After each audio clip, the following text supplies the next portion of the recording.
아멘. 하나님께서 항상 앞서 가십니다.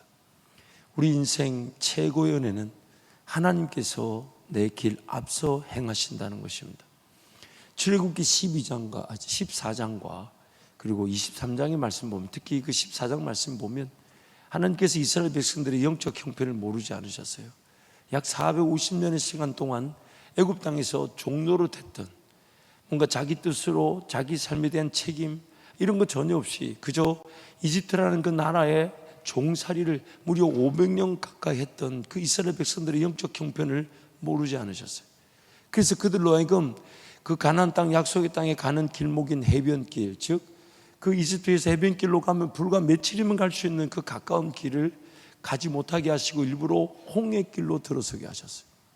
왜냐하면 그 해변길에는 블레셋, 아말렉 족속들이 머물고 있다 보니 그 철기 문명을 가진 그들이 이스라엘 백성들에게 쉽게 그 땅을 지나가게 하지 않고 전쟁을 일으켰을 때, 물론 하나님 의지하면 모든 전쟁을 다 이길 수 있지만 지금 하나님을 잘 모르는 이스라엘 백성들, 비록 10가지 재앙을 통해 애굽의 모든 신들과 그 바로 왕과 그 신하들을 완전히 전멸시키시고 하나님의 능력 앞에 굴복시키셨지만 여전히 그 하나님을 잘 몰라 기회만 되면 하나님을 의심하고 불신하고 떠나는 그 이스라엘 백성들의 영적 형편을 하나님께서 모르시지 않고 그 블레셋을 만나면 전쟁을 당하여 하나님을 의지하여 이기기는커녕 다시 애굽으로 돌아갈까 봐 그 14장 말씀 분명히 얘기하죠. 그래서 일부러 하나님께서 그들을 홍해길로, 그들에게 묻지도 않으시고 그들 앞서 행하시면서 홍해길로 인도하셨습니다. 그래서 그 홍해라는 것은 그들에게는 가로막힌 장애물이며 위험이며 어려움처럼 보이나 하나님께서는 그 홍해길이 그들에게 하나님 그분이 어떤 분이신지를 알게 하시는, 그분이면 인생의 어떤 문제가 전쟁처럼 나를 위협하며 다가올지라도 하나님 한 분이면 충분함을 알게 하기 위해서. 종종 우리 새가족들이 그런 어려움을 겪으실 때가 있죠. 새가족들이 그래요. 예수 믿으면 잘 될 줄 알았는데 더 어려워졌다고. 야, 근데 그때마다 제가 해주고 싶은 말이 있는데 못하는 말인데 이제 여러분한테는 할게요. 앞으로 더 어려울 거라고. 지금은 아무것도 아닐 겁니다. 앞으로는 더 어렵지만, 근데 여러분, 오늘 우리에게 주신 하나님 은혜가 그런 어려움이나 문제나 고통이 없이 주어지던가요? 그런 것들이 있지만 그것을 초월해서 우리에게 주어지던가요? 너무너무 힘들지만 오늘 우리를 정말 하나님의 그 은혜에 다시금 귀를 기울이며 순종하게 만들며 나를 변화시키고 나를 자족하게 만들고, 그래서 내 안에 있는 그 더러움과 내 안에 있는 그 죄성을 극복하고 이겨내면서 또한 하나님 인도하시는 그 길에서 하나님 나라 의를 위해 살아가는 그 길은 내 죄성의 괴롭힘, 죄로 말미암아 타락한 그 세상에서 피할 수 없는 고통과 고난이 없는 길에서의 능력이 아니라 있지만, 그래서 문제가 있고 어려움이 있고 상처가 있고 아픔이 있고 또 어제의 문제보다 오늘의 문제가 좀 더 크고 그렇잖아요. 문제는 매번 더 클 수밖에 없어요. 어제 문제 수준을 오늘 우리는 어제 문제로 여기지 않습니다. 이겨봤으니까. 근데 매번 문제는 더 큽니다. 문제가 없는 삶을 추구하는 그 자체가 문제인 거죠.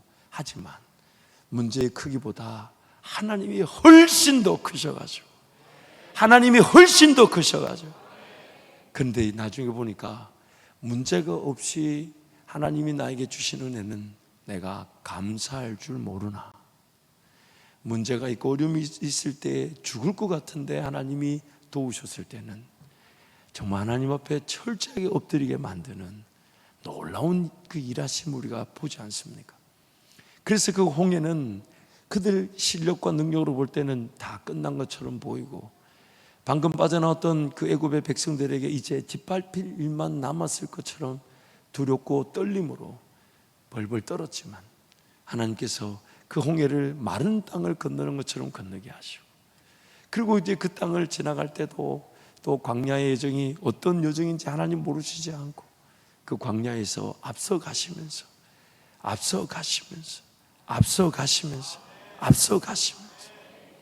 그 백성들의 모든 필요를 해결해 주셨죠.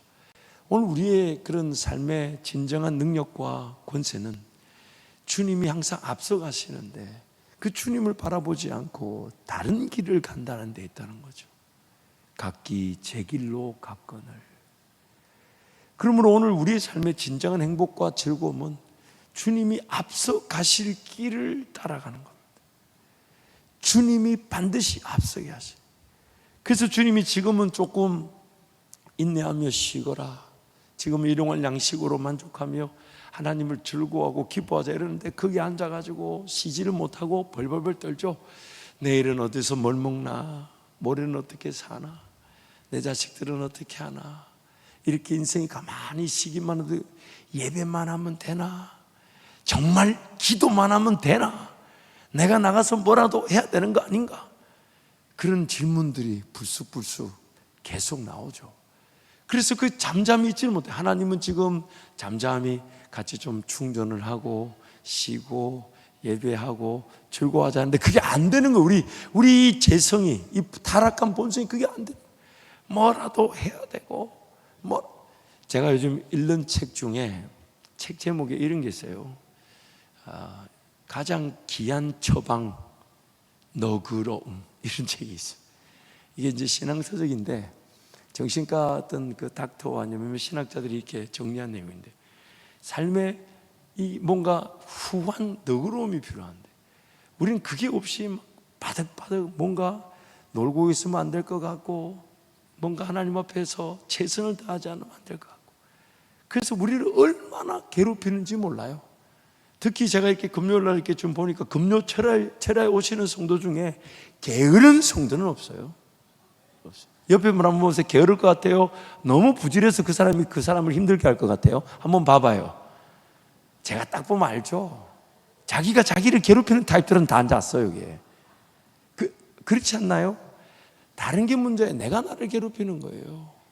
그 괴롭히는 타입이 양극단에 있는데 너무 게으르거나 나태하거나 혹은 너무 분주하거나 서두르거나 너무 미련하거나 천박하거나 혹은 너무 어리석거나 자기 꾀로 속아 사는 거예요.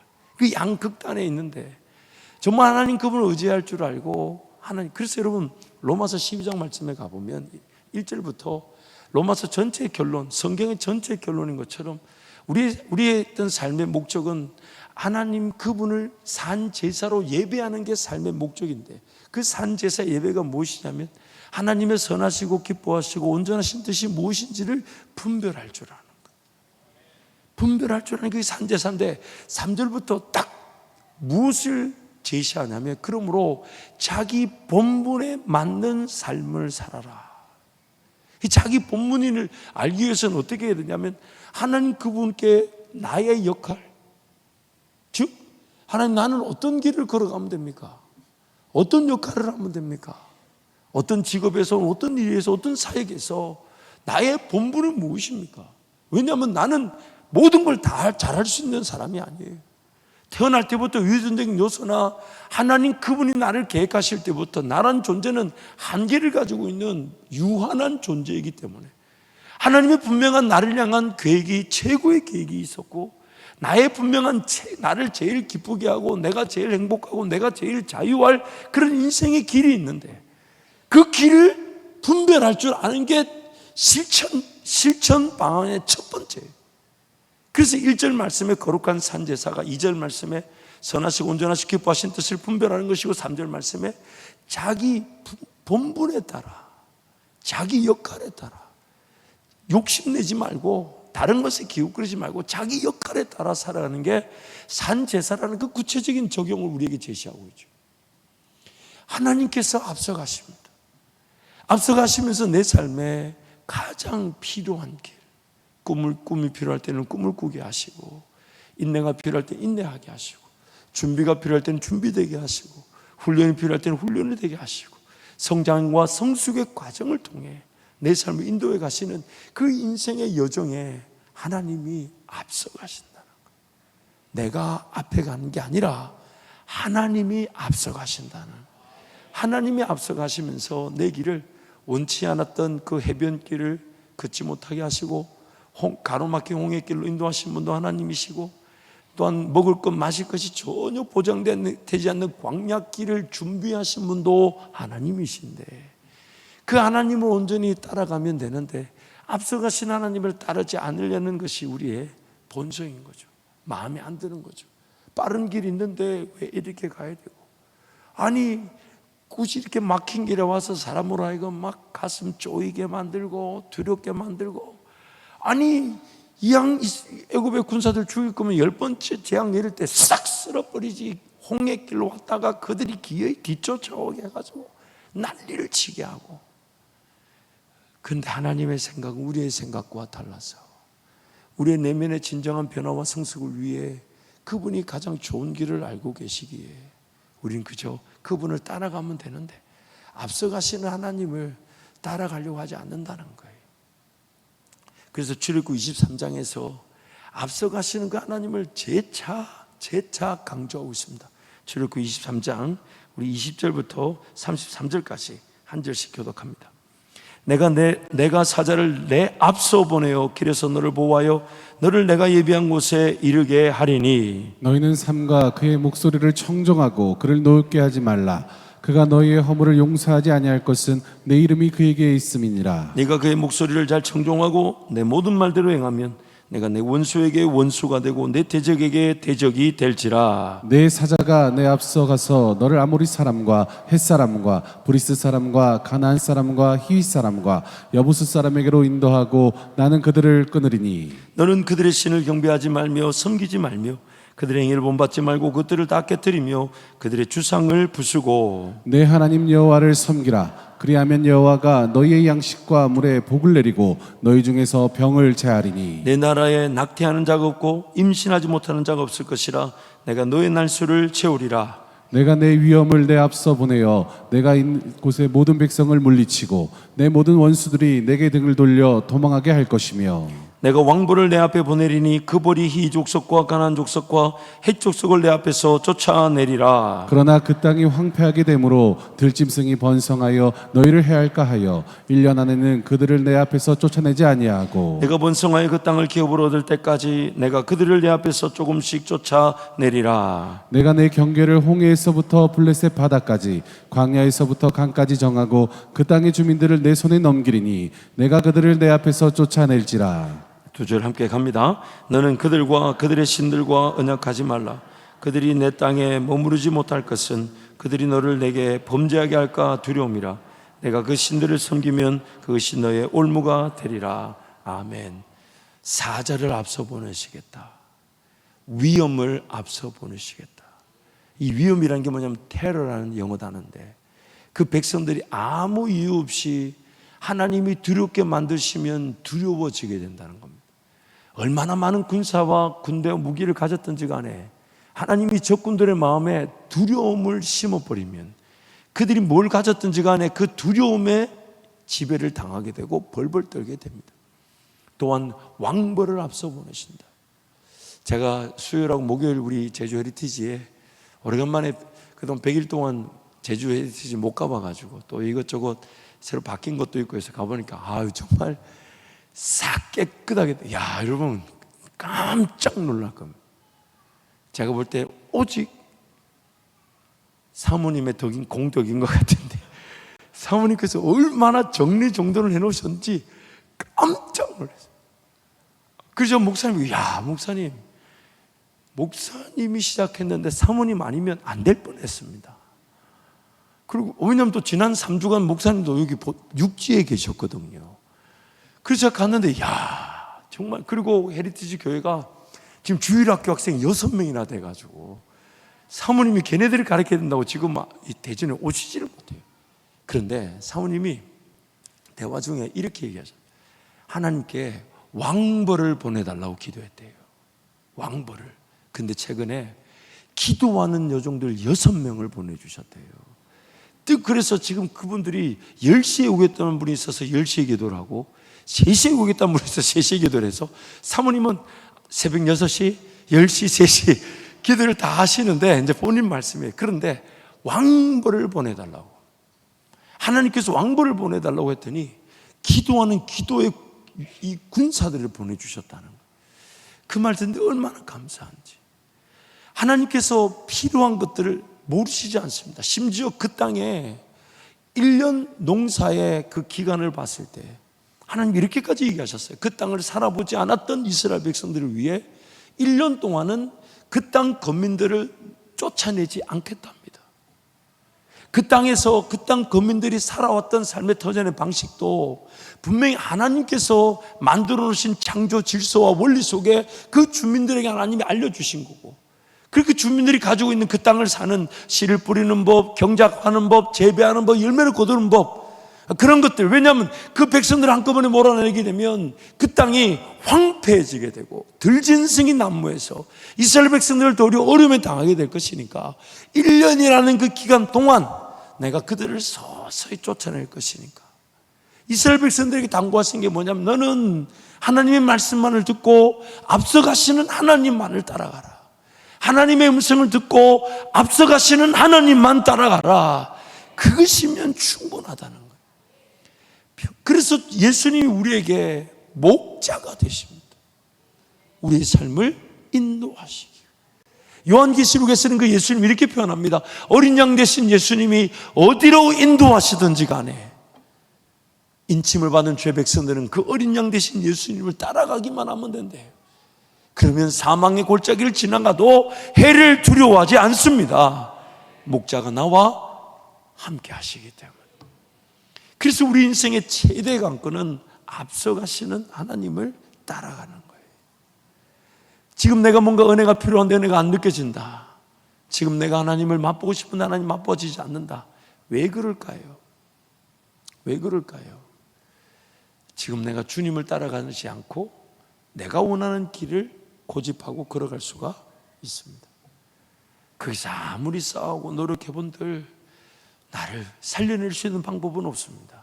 오직 한 가지, 내 생명의 근원이 되시며 내 삶의 생수가 되시며 내 인생의 내 삶의 떡이 되어주시는 예수님을 따라갈 때, 예수님을 따라갈 때 그분이 나를 푸른 초장 맑은 시냇물가로 인도하시는 것이죠. 그래서 오늘 우리 인생의 목표는 앞서가시는 주님을 따라가는 것이에요. 그래서 예수님이 제자들을 부르실 때 한마디만 하셨어요. 너는 나를 따라오라. 앞서가시라. 과연 지금 나는 내 앞에 주님을 따라가고 있는 건 맞습니까? 아무리 기도해도 해결되지 않는 것은 주님이 앞서가신 길이 아닌 내가 시작한 길은 아닐까요?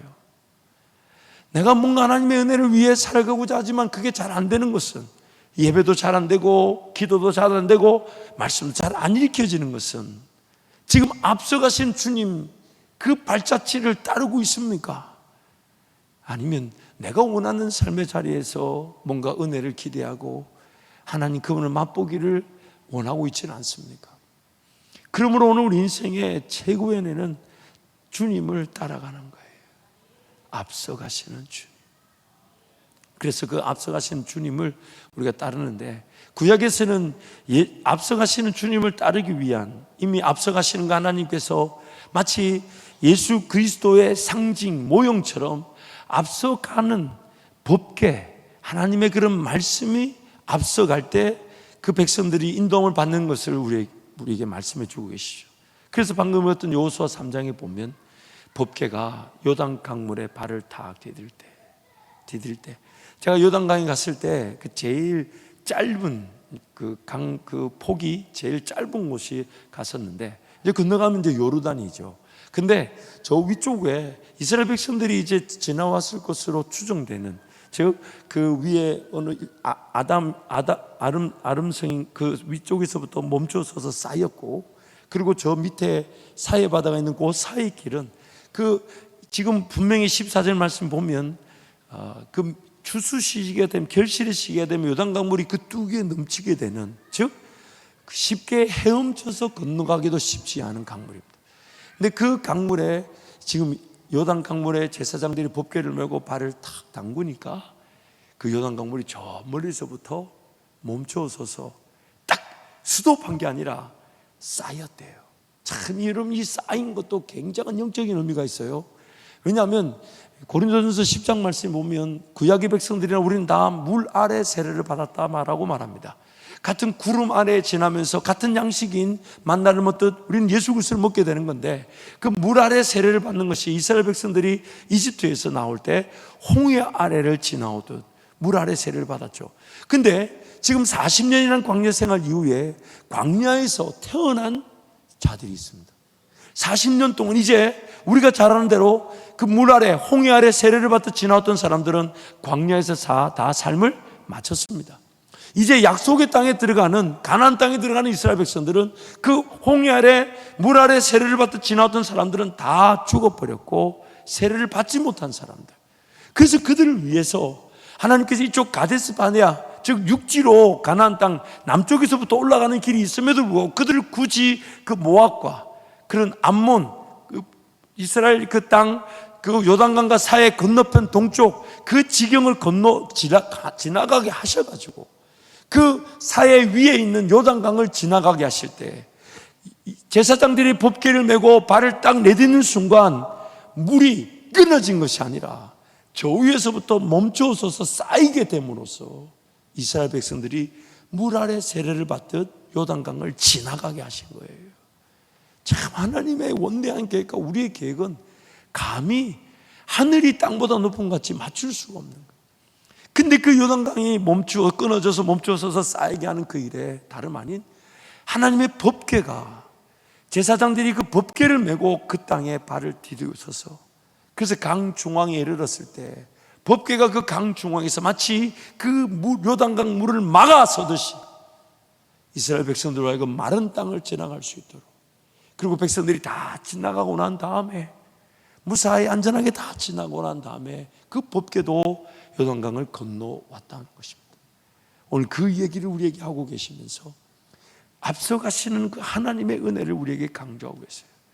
그래서 예수 그리스도 그분 앞서가심에 대해서 구약의 그 법궤를 통해 우리는 앞서가시는 하나님, 앞서가시는 예수 그리스도에 대한 그 의미를 좀 더 생각해 볼 수가 있는 것입니다.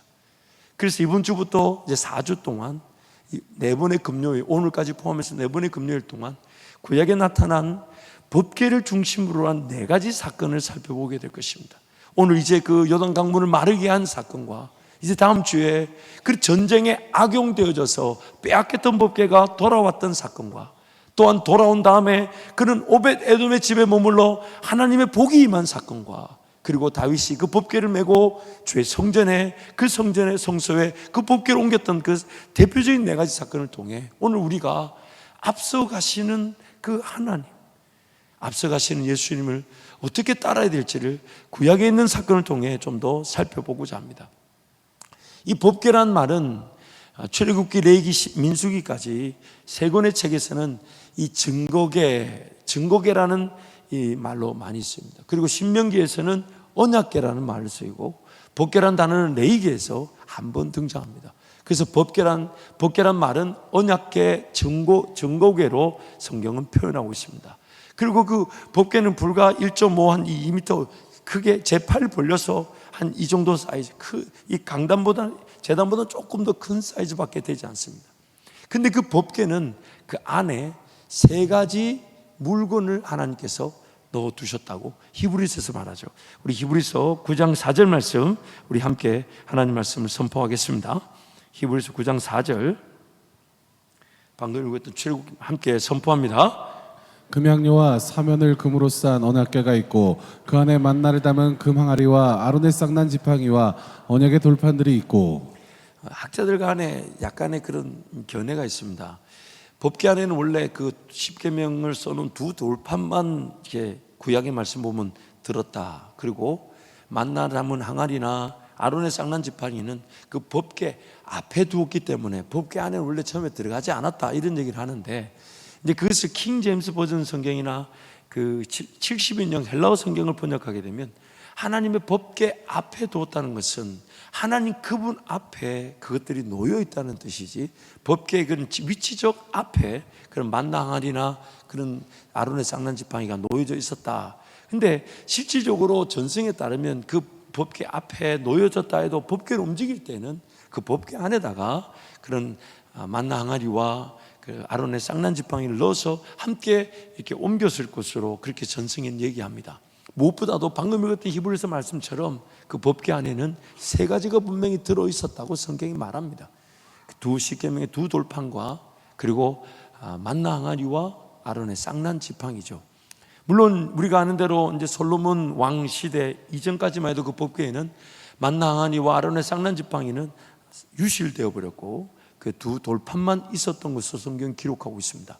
그리고 이제 그 여로보암 왕이 갈라지는 그 시대쯤 바벨론 이제 침공 고어간에 이 법궤가 사라졌을 것으로 추정하고 있습니다. 물론 지금도 그 법궤를 뭐 영화에서도 많이 이용하기도 하고 법궤를 찾아야 된다. 그래서 아마 여러분 보신 분들 있을 거예요. 인디아나 존스라는 영화 시리즈의 법궤를 찾아서, 이거 아시는 분들은 다 50대 이상이라고 봐야 되죠. 물론 고전을 좋아하는 젊은이들이 있을 수 있습니다만은 그만큼 이슈가 되기도 합니다. 근데 그 법궤가 하나님의 말씀에 따라 그렇게 이제 세 가지가 들어가게 있었는데, 그 법궤 안에 있는 그 세 가지 내용물이 가지고 있는 사건별 내용들은 그 사건들에 따라 분명한 메시지가 있을 수 있지만 그 세 가지 내용물에 공통점이 있습니다.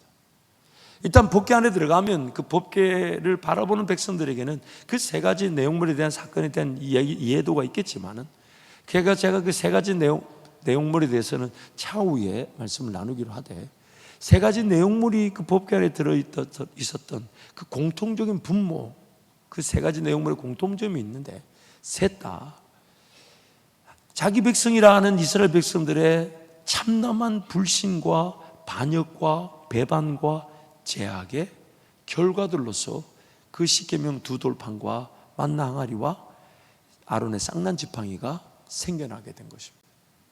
하나님께서 이스라엘 백성들을 이제 홍해에서 지나 광야로 들어와 이제 시내 광야로 들어가게 하셨죠. 그래서 그 시내산에서 모세를 부르셨습니다. 40일을 밤낮 주야로 모세와 대화를 나누시듯, 그리고 하나님이 친히 그 두 돌판에 하나님 말씀 그 십계명을 기록해 주셨죠. 그래서 이제 모세는 그 두 돌판을 받고 있는데, 근데 밑에서는 어떤 일이 일어납니까? 지금 산 위에 빽빽한 구름 속에, 그래서 그것이 하나님의 임재인 줄 알았고 그게 너무 두려워서 모세에게 말하기를, 하나님이 직접 우리에게 말씀하지 마시라고, 당신을 통해 얘기해달라고 할 만큼 그 하나님의 임재의 두려움을 분명히 보았고, 모세가 거기에 올라간 걸 알고 있음에도 40일 밤낮 주야를 그 하나님과 독대하며 말씀을 받고 있는 모세를 기다리지 못해 더디게 오물 보고 모세가 안 내려오니까 그 짧은 틈을 타서 이스라엘 백성들이 우리를 위하여 신을 만들자, 우리를 구원한 신을 만들자. 그래서 아론과 함께 그 하나님이라고 만든 금송아지를 만들어 놓고 춤을 추고 있을 그때에 때마침 모세가 내려왔던 것이죠. 그 장면을 보면서 모세가 화가 나서 그 화의 분에 못 이겨서 그 돌판을 던졌던 것이 깨어져 버렸어요. 그럼에도 불구하고 하나님께서는 이스라엘 백성들을 용서하시고 다시 모세를 부르시면서 처음에 깎았던 두 돌판처럼 준비해 와라 해서 다시 기록해 주셨던 것이 바로 두 십계명을 기록한 두 돌판이었습니다. 하나님답게 섬기지 못했던 그 배반과 불신, 금송아지를 만들어 춤을 추는 그들, 그 반역에 하나님 그래도 눈 감아 주시고 용서해 주시고 다시 직접 기록하여 주신 그 두 돌판, 또한 그 만나는 무엇입니까? 이스라엘 백성들을 홍해길로 인도하신 분이 하나님이시며 그 광야, 먹을 것이 안 보이고 마실 물이 명확하게 드러나지 않는 곳인 줄 하나님 모르시지 않는데, 그리고 그 목마를 것이 없다 할 때 조금만 더 가면 종려나무 70주가 있는 엘림이라는 그 오아시스가 기다리고 있는데, 그 마라는 곳에 그 쓴물, 마시지 못한 물을 만나서 못 마시니, 못 입니, 못 먹니, 그 불평불만했던 그들, 그래서 하나님 그들에게 만나를 주시겠다고, 그들이 질리도록 고기를 먹게 해주시겠다고. 그래서 그 만나가 하나님 우리의 인생을 책임져 주시는데, 공중의 새를 입히시듯 또한 들의 풀을, 공중의 새를 먹이시고 들의 풀을 입히시듯 그렇게 책임져 주시는 그 하나님을 믿지 못한 그들이 하나님 앞에 불평하고 원망했을 때에 주셨던 것이 만나였어요. 그래서 그 만나를 항아리에 담아 기억하게 한 것이죠. 또한 하나님께서 모세와 아론을 세워서 이스라엘 백성들을 인도하게 하셨는데 그 광야 여정이 40년이라는 시간이 반복되고 늘 기회만 되면 더 먹을 것이 없는 것 같고 더 마실 것이 없는 것 같고 더 입을 것이 없다고. 그래서 민수기 말씀 보니까 고라와 다단과 아비람과 온이라는 자들이 주축이 되었어요. 약 한 120명의 사람들이, 레위 자손들이 반역을 했어요. 모세와 아론, 너희들만 지도자냐? 다 하나님 앞에서 하나님의 거룩한 리더들이 아니냐? 그렇게 하나님이 세운 그 리더들을 공격했을 때 기어이 그들을 하나님께서 이 땅이 입을 벌려 그들을 집어삼키게 하신 다음 모든 지파 대표들에게 각자의 나무 한 가지를 준비해 와서 여러분 하나님의 성소 안에 넣어두고 다음날 가지러 가라 해서 가지러 가보니 모든 나무는 그대로 막대기로 있지만 그 아론의 지팡이 그 막대기만큼은 오미 돋아나고 순이 나고 잎이 맺혀지고 살구꽃이 피고 열매가 맺혔더라는 겁니다. 그래서 아론의 상난 지팡이를 거기다가 보관해 둔 것이죠. 마치 그 법궤 안에 지금 하나님을 항상 잊어버린 세대, 먹고 마시고 있는 문제로 늘 하나님을 원망하고 불평하는 자기 백성들, 또한 그 공동체의 중요성, 교회 공동체와 같이 하나님이 세운 질서를 인정하지 않고 무너뜨리려는 그런 안타까운 반역과 배반, 그것이 지금 법궤 안에 세 가지 물건으로 자리 잡고 있었던 겁니다. 그런데 하나님이 그 법궤를 항상 따르라 하셨던 것입니다. 이스라엘 백성들이 40년 동안 광야를 지낼 때도 법궤에 그 성소와 지성소, 지성소 안에 그 법궤를 두고 하나님의 그런 임재가 있을 때, 즉 하나님의 임재의 기둥, 그 구름 기둥이 우르르 일어나면 세 지파 동서남북으로 12지파가 진을 치고 있다가 떠나야 되는 줄 알고 보따리를 싸서 제사장과 레위 자손이 그 법궤를 메면 앞서 하나님의 임재가 출발할 때 그걸 따라가면 법궤를 뒤에 따라가다가 하나님이 어딘가에 머무시면 그 자리에 성소와 지성소와 법궤를 두고 또 세계 지파가 동서남북으로 진을 치며 머물고 거기서 반석을 치면 물이 나오게 하시고 하늘에 만나가 내리게 하시고 바람 불어 메추라기가 오게 하셔서 먹이셨던 하나님. 그래서 하나님의 관심은, 하나님의 인도하심은 그 하나님의 말씀인 법궤를 따라가라는 겁니다. 그리고 그 법궤를 바라볼 때마다 잊지 말아야 될 겁니다. 오늘 우리가 하나님 말씀을 대하듯 그 법궤, 그리고 그 법궤를 대하듯 하나님의 말씀을 대할 때마다 잊지 말아야 될 것은 우리가 얼마나 죄인인가 하는 것입니다. 얼마나 하나님을 쉽게 잊어버리는가, 얼마나 하나님을 불신하는가, 얼마나 하나님을 원망하는가, 얼마나 하나님을 불평하는가, 하나님을 시험하는가. 그래서 고린도서 10장 말씀에는 너희는 그들처럼 하나님을 원망하지 말고 불평하지 말고 시험하지 마라. 오늘 우리에게 그 법궤, 그 하나님 말씀을 대할 때마다 우리가 첫 번째로 정말 기억하고 또 기억하고 기억해야 될 것은 삶의 가장 우선순위로 이 하나님 말씀을 따르고자 할 때마다 오늘 우리가 반드시 잊지 말아야 될 것은 나란 존재가 얼마나 죄인인가 하는 것입니다. 다른 어떤 비즈니스가 잘 되고 일이 잘 되고 여러분 너무 재밌고 놀라운 사실 하나 말씀드려 볼까요?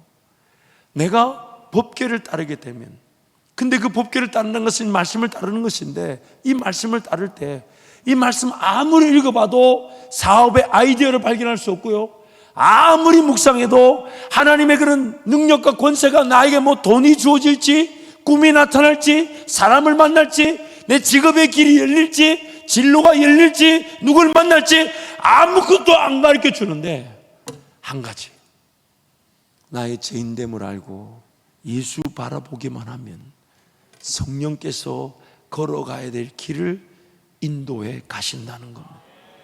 너무 놀랍죠.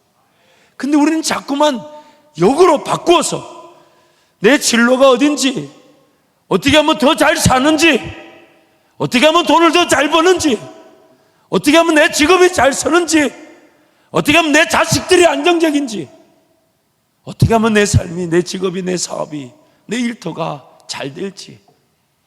그러니 말씀이 가까워질 수가 없죠. 가까워질 수가 없죠. 하나님 이렇게 얘기하셨어요. 그것은, 그 길은, 그 직업의 길은, 그 진로의 길은, 그 인생의 방법은 나에게 맡겨두고, 나에게 맡겨두고, 너는 하나님의 말씀을 주야로 묵상하며 그 말씀만을 따르기로 작정하겠느냐. 이 말씀 속에서 나의 죄인됨을 발견하고 정말 예수님 사랑 그거밖에 없구나, 예수님 사랑이면 충분하구나, 그것을 느끼고, 그래서 말씀 읽을 때마다 내 삶의 어떤 구체적인 아이디어는 하나도 발견할 수가 없고, 정말 진로가 어떻게 되는지, 꿈이 어떻게 되는지, 인생 어떻게 하면 잘 살 수 있는지 하나도 알 수 없지만 하나님 이렇게 얘기하시죠. 법궤를 바라보고 법궤를 중심으로 법궤를 따라가고 법궤를 항상 인정한다면 그 법궤가 내 인생길을 인도해 가신다는 것입니다.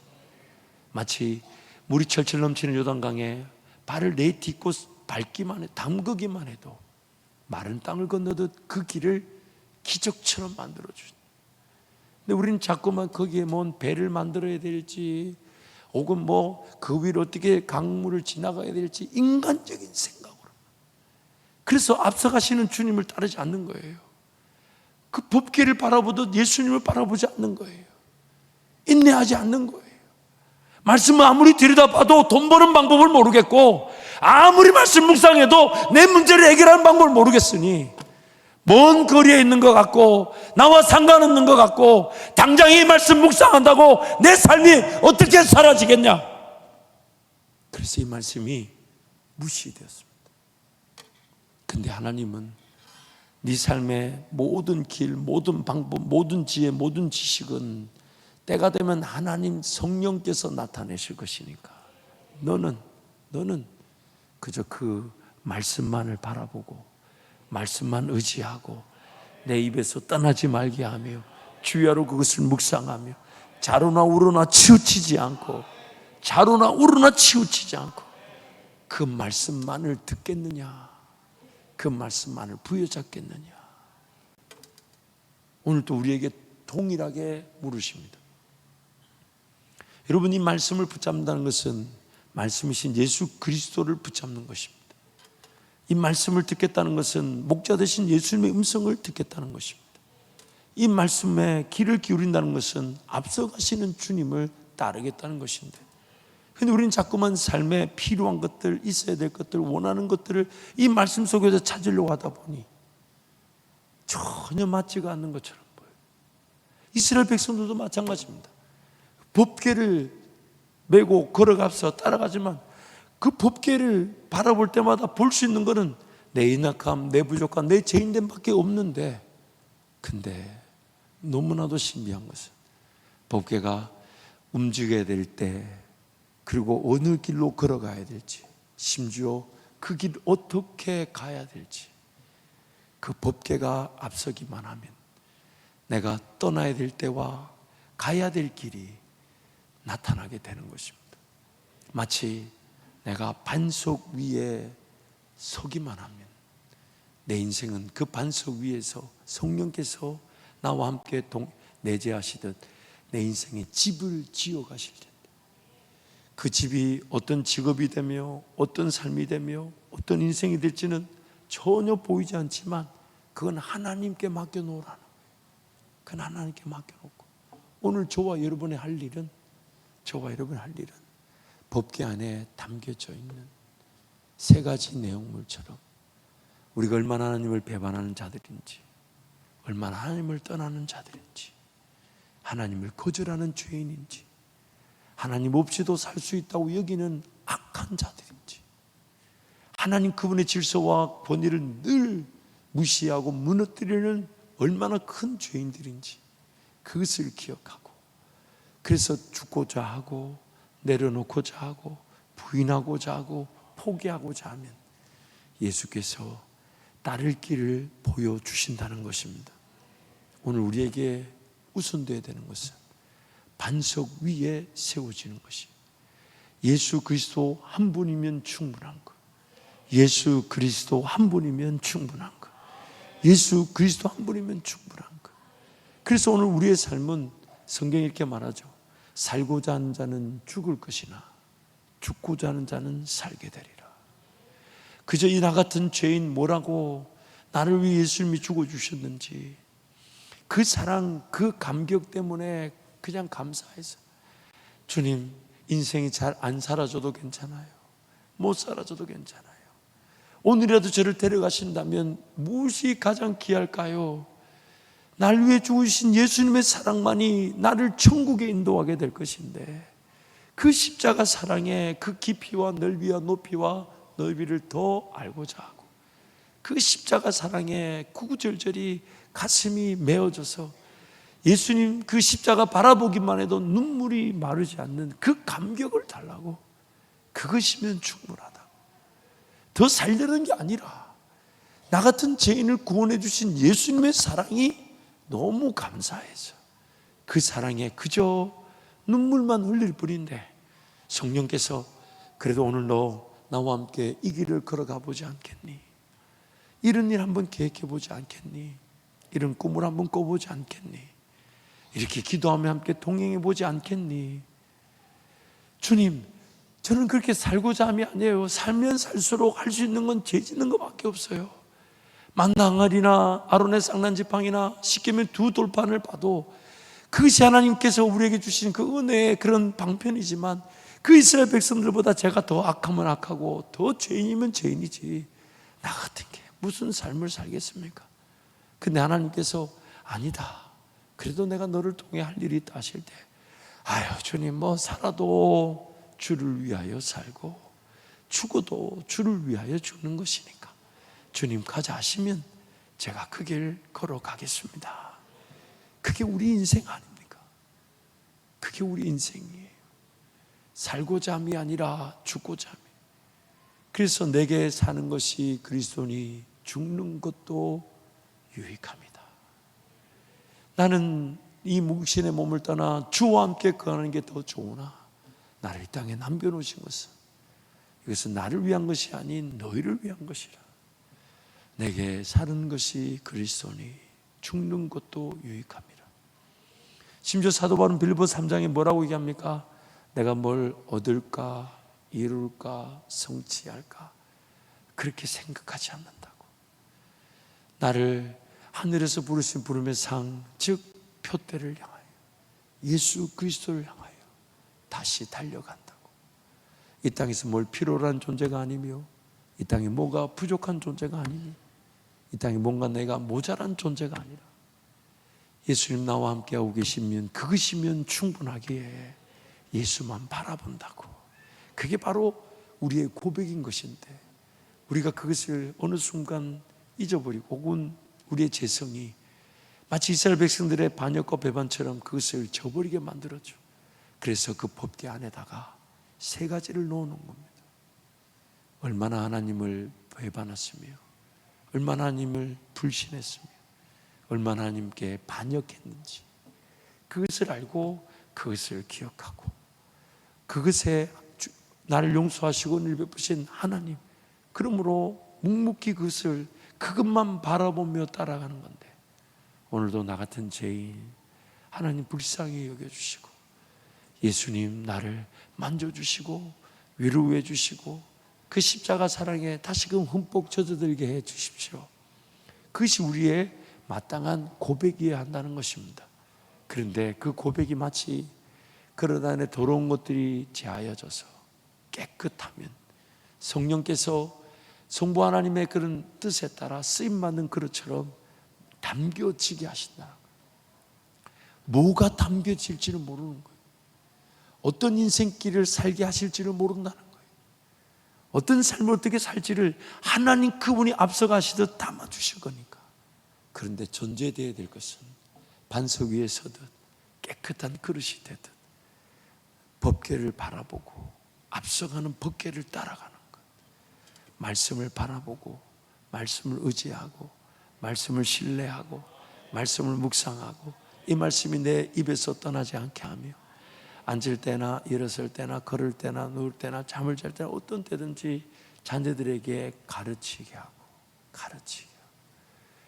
시대 예수 오신 그날까지 지금 나의 삶에 필요한 지혜와 지식 그 수준을 넘어선 예수님을 의지하게 만듦으로 성령께서 그때부터 내가 살아가야 될 길을 조명하신다는 것입니다.